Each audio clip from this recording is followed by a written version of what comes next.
Good morning friends.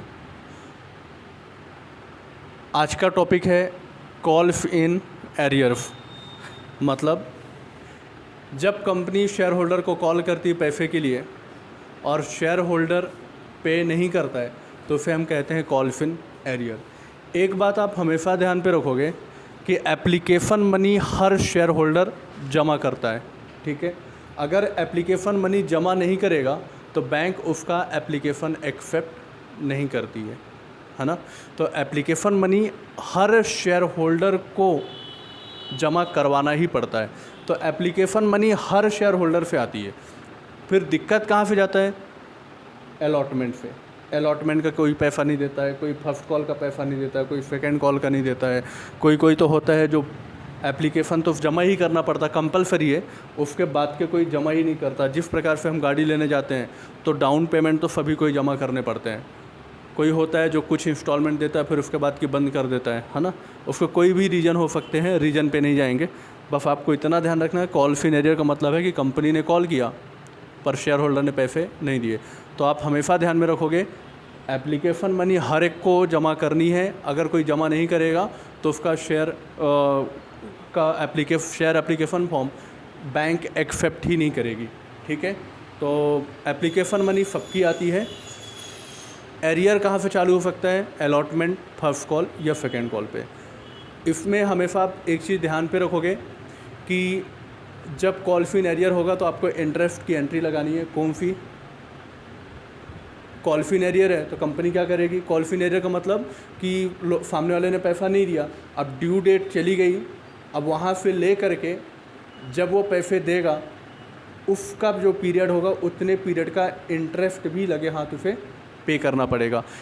Interest यहाँ पे call in arrear पे कंपनी को इंटरेस्ट मिलता है तो कंपनी के लिए क्या होता है? इनकम होता है, ठीक है।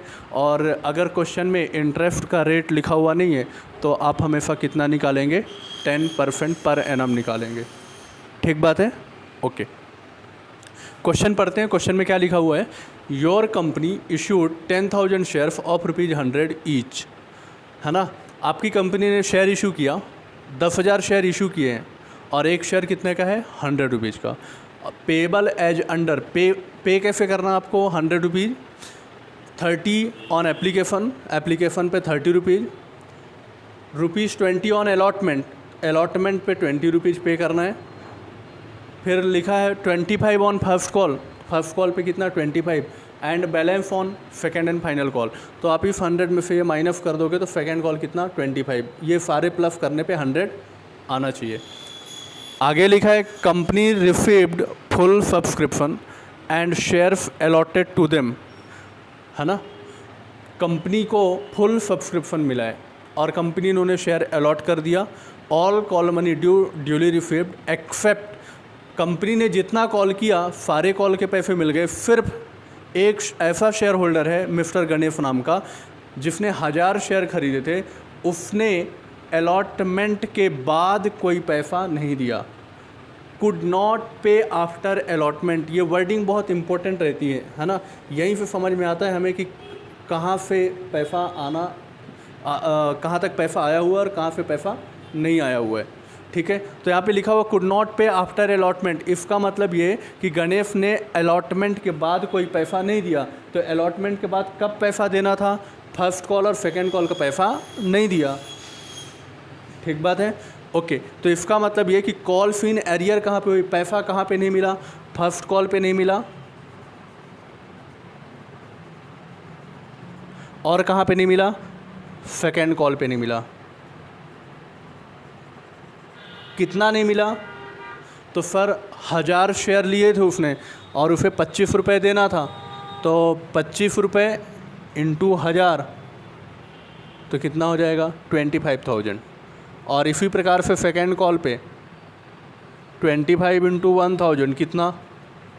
25,000। मतलब ये हुआ कि उसने अलॉटमेंट के बाद पैसा,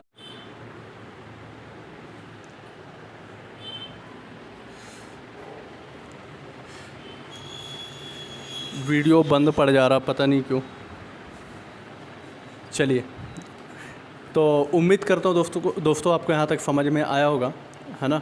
बस मिस्टर गणेश ने क्या किया है, फर्स्ट कॉल का और सेकेंड कॉल का पैसा नहीं दिया। तो आपको यहाँ पे अच्छे से पढ़ना है और उसके बाद लिखना है, ठीक है।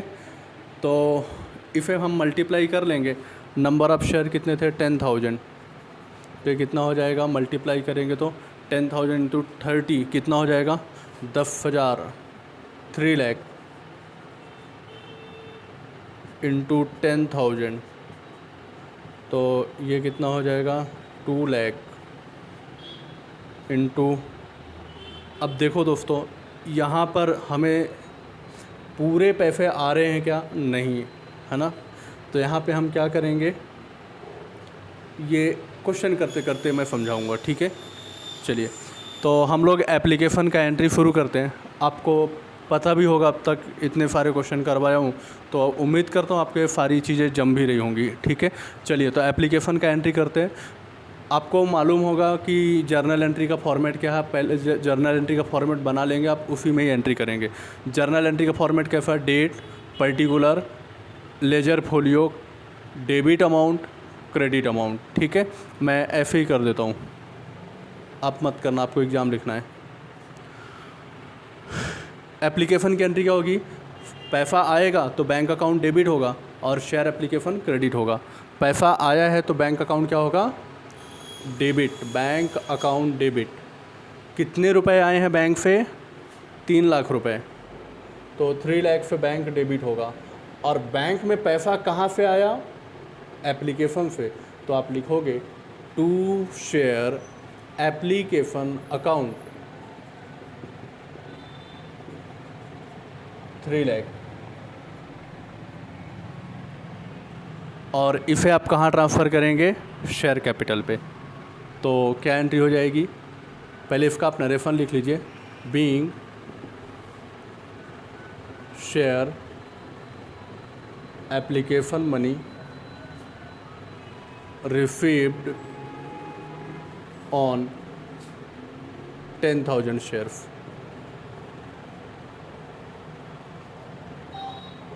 ठीक है। इसके बाद कौन सी एंट्री करेंगे आप? इसको कैपिटल में ट्रांसफ़र करने की। तो कैपिटल में ट्रांसफ़र करने की क्या एंट्री होगी? ये शेयर एप्लीकेशन डेबिट हो जाएगा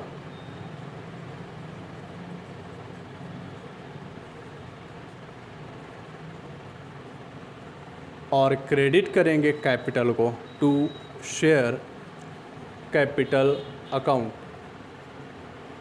ठीक बात है। और कितने से डेबिट क्रेडिट करेंगे? 3 लाख, क्योंकि पैसा तो कम ज़्यादा आया नहीं है, एकदम जितना आना चाहिए उतना ही आया हुआ है। ठीक है। और इसका नरेशन लिखेंगे being application money transferred to being application money transferred to share capital account. बस दोस्तों, आपका एप्लीकेशन का एंट्री हो चुका है। अब हम अलॉटमेंट में करते हैं। क्या अलॉटमेंट में कॉल्फिन एरियर या कॉल्फिन एडवांस है? नहीं है। क्या अलॉटमेंट पे डिस्काउंट और प्रीमियम का है? बिल्कुल नहीं है। एकदम सिंपल क्वेश्चन है। ठीक है। तो अलॉटमेंट की एंट्री करेंगे आप।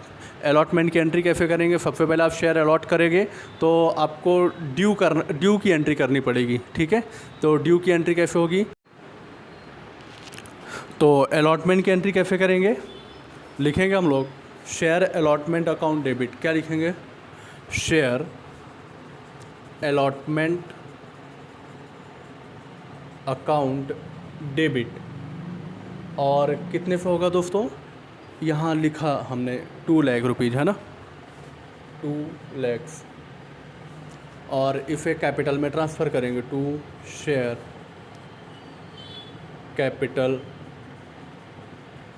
अकाउंट 2 लाख। और अब इसका पैसा मिलेगा तो बैंक को करेंगे डेबिट। बैंक, सॉरी, इसका नरेशन लिख देता हूँ। Being allotment money due. अब इसका पैसा मिलेगा तो पैसा मिलने की एंट्री, बैंक में पैसा आएगा तो बैंक अकाउंट क्या करेंगे? डेबिट। कितने आएंगे बैंक में। तो यहाँ तो पूरा पैसा आया हुआ है, इधर में कोई दिक्कत ही नहीं है। और क्रेडिट किसको करेंगे, बैंक में पैसा कहाँ से आ रहा है, शेयर अलॉटमेंट से, तो लिखेंगे to share allotment account.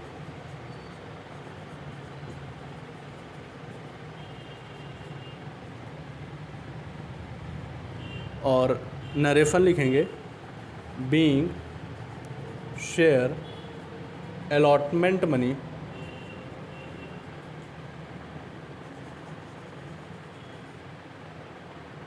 Received. तो अलॉटमेंट का भी एंट्री हो चुका है। अब हम एंट्री करेंगे फर्स्ट कॉल की। किसकी करेंगे, फर्स्ट कॉल की, ठीक है।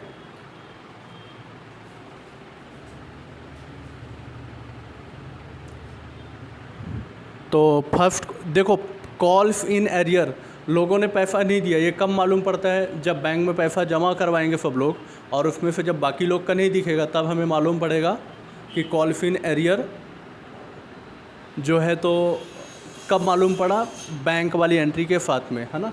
जब हम ड्यू करते हैं तो हमें नहीं पता होता कि पैसा आने वाला है कि नहीं आने वाला, हम तो ये मान के चल रहे कि हमने ड्यू किया तो आएगा ही, है ना। अब नहीं आया वो कब मालूम पड़ेगा, जब सब लोग पैसा जमा करा देंगे, उसकी डेट चली जाएगी, तो मालूम पड़ेगा कि इसका पैसा नहीं आया, तो फिर हम कॉल्स इन एरियर पे लिखेंगे। तो सबसे पहले हम ड्यू करेंगे। क्या एंट्री होगी ड्यू करने की, लिखेंगे share first call account debit to share capital account.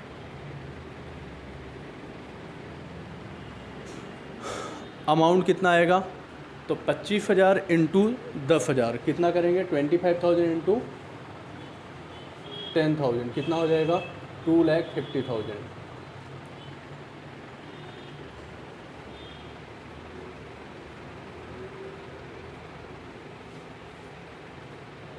Okay, ये क्या हुआ, हमने फर्स्ट कॉल ड्यू किया। नरेशन लिखेंगे being share first call due, ठीक। अब दोस्तों इसका पैसा आएगा, तो पैसा आएगा तो हम क्या करेंगे, डेबिट। किसको डेबिट करेंगे, बैंक को, तो लिखेंगे बैंक अकाउंट डेबिट। कितने पैसे आए दोस्तों, सर हमने 10,000 शेयर पे 25 रुपये के हिसाब से 2.5 लाख रुपए मंगवाए थे, एक ने तो पैसे ही नहीं दिया। इसका मतलब ये हुआ, इसकी वर्किंग देखो आप यहाँ पे, टोटल 10,000 शेयर में से अगर एक जन ने पैसा नहीं दिया, तो इसका मतलब ये हुआ कि 1,000 रुपये में 25 मतलब 25,000 नहीं आए।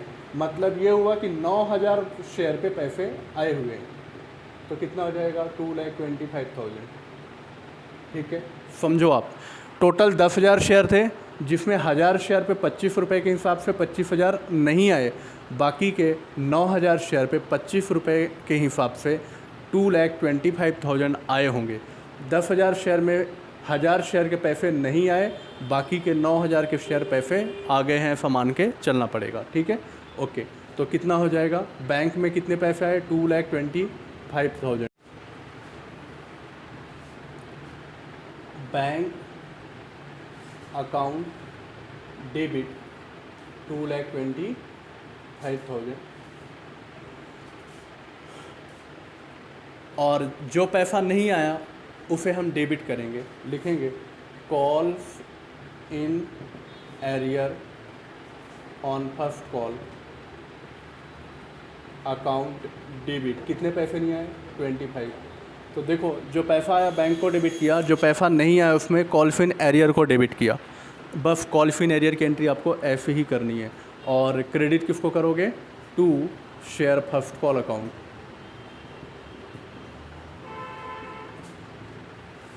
और इसका अमाउंट हो जाएगा 2,50,000।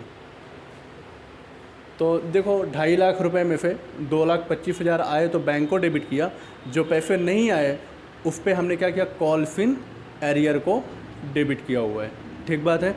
तो जो पैसा आपको नहीं, मान के चलो 2-3 ऐसे शेयर होल्डर हैं, तो सबका आप निकाल लेना, सबकी टोटल लगा के और कॉलफिन एरियर अकाउंट में सबकी अमाउंट डेबिट कर देना। जो पैसा आ चुका है वो बैंक में डेबिट करना, जो पैसा नहीं आया उसे कॉलफिन एरियर के नाम से डेबिट करना और यहाँ पे लिखना। ठीक है, यहाँ पे आप लिखोगे being share first call money received except on 1000 shares. Her share पे पैसा आ गया, फिर 1000 शेयर पे छोड़ के। इसके बाद कौन सा एंट्री आएगा दोस्तों? सेकेंड कॉल की। सेकेंड कॉल का कैसे करेंगे? लिखेंगे share second call account debit to share capital account. उसमें भी फ्रेंड अगर आप देखोगे तो 25 रुपये का रेट है और 10,000 शेयर हैं, तो इसका भी कितना हो जाएगा? 10,000 इंटू 25 करोगे तो 2,50,000 हो जाएगा। कितना हो जाएगा? 2,50,000 हो जाएगा। ठीक है, ये क्या किया हमने? ड्यू किया, पैसा मंगवाया। Share second call money due.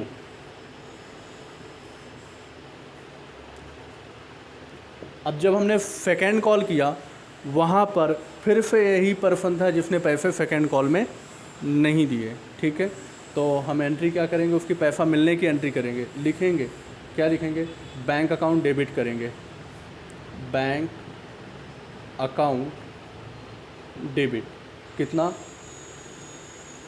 Again वही वाली सिचुएशन है कि 10,000 शेयर पे कॉल किया, 1000 शेयर पे पैसे नहीं मिले, 9,000 शेयर पे पैसे मिले, तो जो पैसे मिले वो बैंक में डेबिट होगा 2,25,000।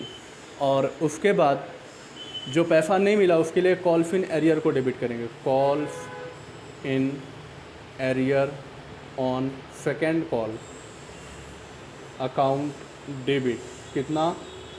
25,000। और क्रेडिट किसको करेंगे?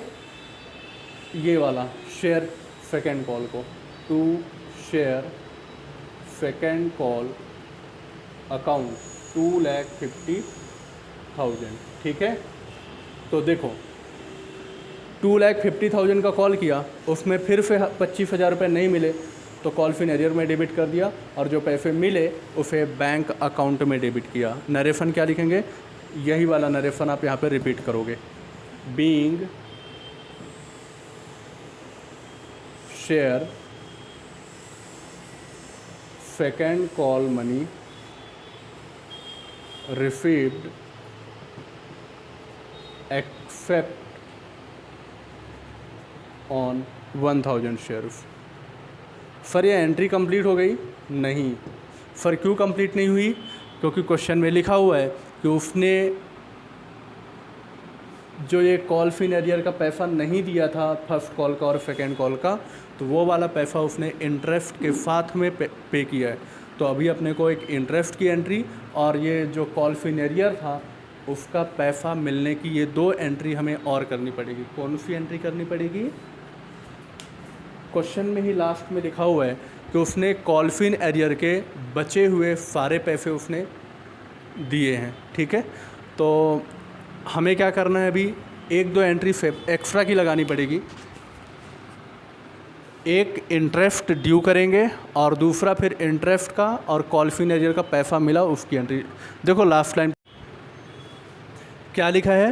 ही paid all his dues after 4 months. 4 महीने बाद उसने अपना जितना भी बकाया था सारा का सारा उसने पे किया। तो और लिखा है अलॉन्ग विथ इंटरेस्ट, इंटरेस्ट के साथ हमें पे किया। तो हम क्या करते हैं? देखो हमें 2 चीज़ों का उससे पैसा लेना, उसकी हमने एंट्री कर रखा है। एक फर्स्ट कॉल पे कॉल इन एरियर था उसका, और दूसरा सेकेंड कॉल पे कॉल इन एरियर था। अभी हम क्या करेंगे दोस्तों? इंटरेस्ट की एंट्री करेंगे और उसके बाद जो है तो पैसा मिलने की एंट्री करेंगे और आपका फिर ये ख़त्म हो जाएगा। तो हमें 2 एंट्री और करनी है। ठीक है, तो मुझे बोर्ड रफ करना पड़ेगा। ठीक है, ये वाला पोर्शन हटा देता हूँ मैं, आप लोग लिख लिए होंगे ऐसा मान के चल रहा हूँ।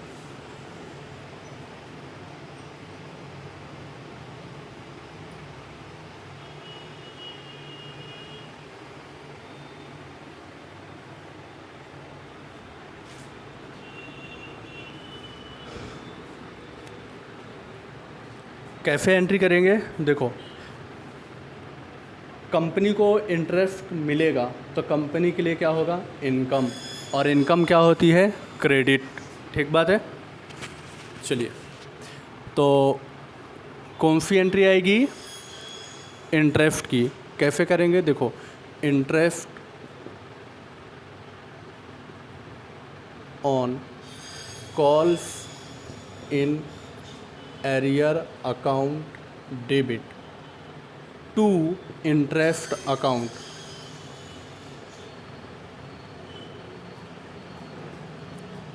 ठीक है सर, इंटरेस्ट कितना निकलेगा? तो आप कैलकुलेट करिए, कितना? 50,000 का शेयर है। कितना?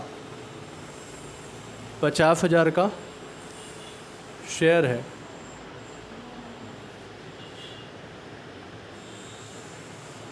पचास हज़ार का, सॉरी 25,000 रुपये यहाँ पर नहीं मिले थे और 25,000 रुपये यहाँ पर नहीं मिले थे। टोटल 50,000 रुपये हमें उससे, उस शेयर होल्डर से लेने थे। कितने लेने थे? 50,000। तो 50,000 रुपीज़ लेने थे। अब इन दोनों का सेपरेट मंथ लिखा हुआ है नहीं, तो हम मान लेते हैं कि 4 महीने का ही इंटरेस्ट निकालना है ना। अगर ये डेट वगैरह लिखी रहेगी तो फिर हमें डेट के हिसाब से इंटरेस्ट कैलकुलेट करना है।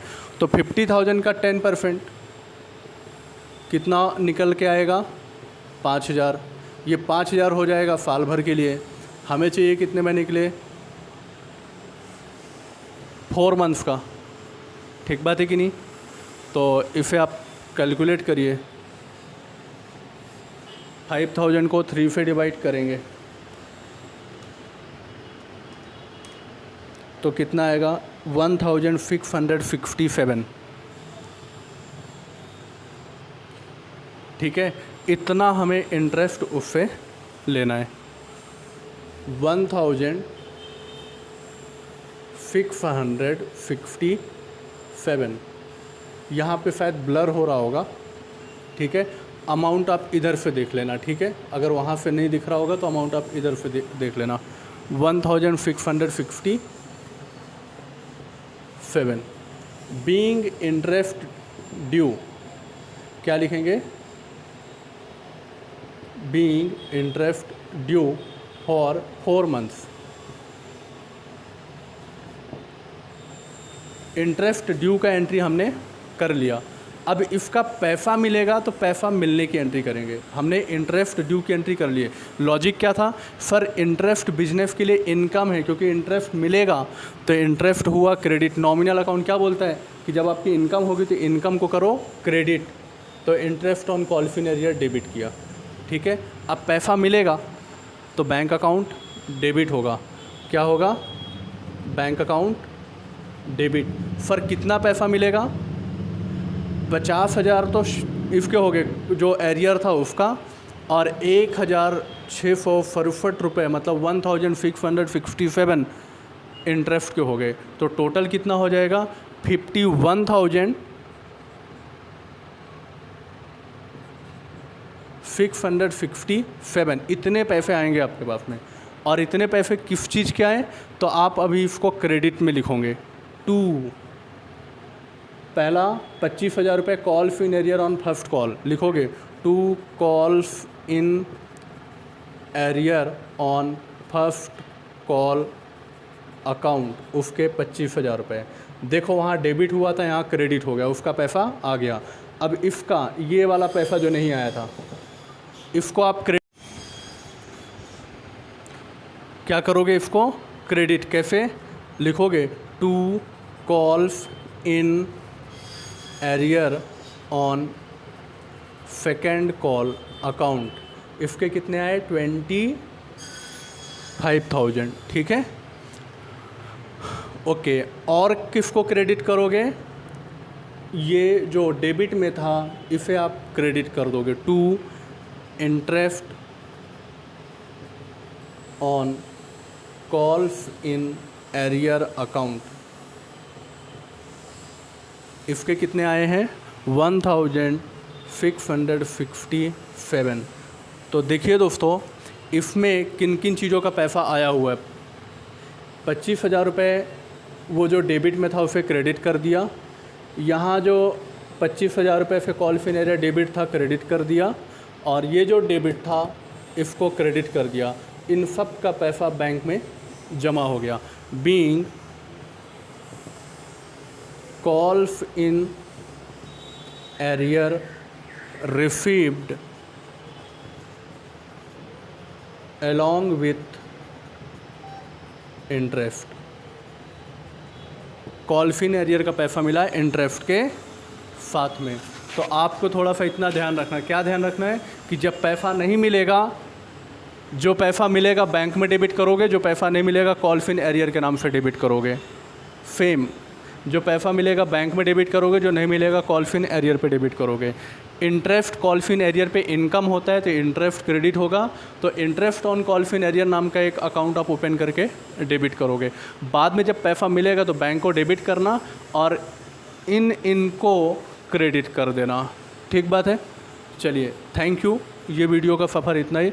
अगले वीडियो में कॉल इन एडवांस से रिलेटेड एंट्री करेंगे। कोई भी डाउट क्वेरी जाए, नंबर हमारा ऊपर में लिखा रहता है, उस नंबर पे आप कॉल करिए। चलिए, थैंक यू।